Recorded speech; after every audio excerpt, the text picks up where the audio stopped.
Today we're diving into Path of Fury, Episode 1, Tetsuo's Tower. And if you're looking for a pure, no-nonsense combat experience that tests both your reflexes and your fitness level, you might want to stick around for this one. Path of Fury is a martial arts combat game where you're thrown into a relentless gauntlet armed with nothing but your fists and determination. The premise is simple. Tetsuo's fortress towers above you, and you'll need to punch your way through floor after floor of enemies to reach the top. What makes this game stand out is its laser focus on hand-to-hand combat.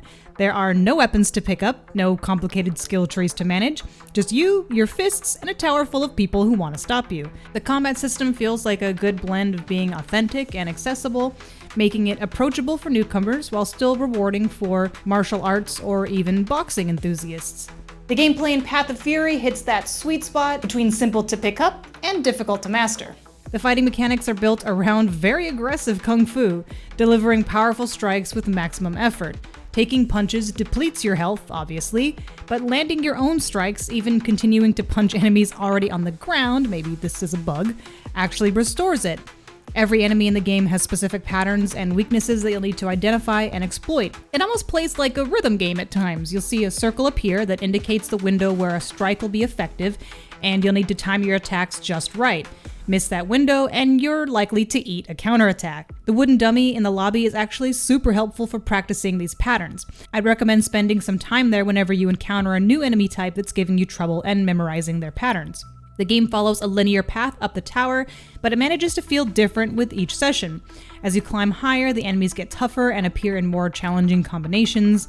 It's worth noting the game is completely on rails. Walking progression moves on its own once you defeat the opponent in front of you or you punch down a door, keeping you focused entirely on the combat.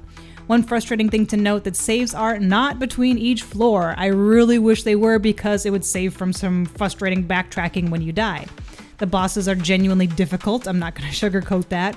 They're quick, they're powerful, and they require you to master the timing and patterns you've been learning throughout the game. Expect to fail several times before you figure out the right approach. One thing that really stands out about Path of Fury is how physical it feels. The game can actually be a good supplement to a workout. You will get winded, especially during intense fights, and you may not physically be able to progress at times until you take a break and recoup. There's no difficulty select either, just one challenging setting for everyone. After putting in several hours with the game, I've picked up some tricks that might help you.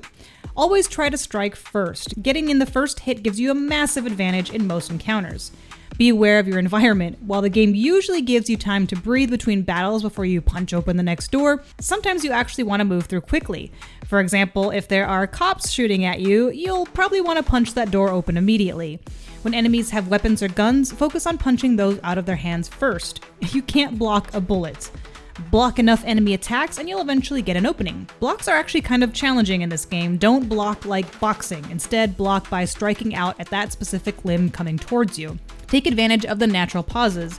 The game's intense, and those brief moments of calm before the next door are valuable for both your in-game character and for your own focus and sanity.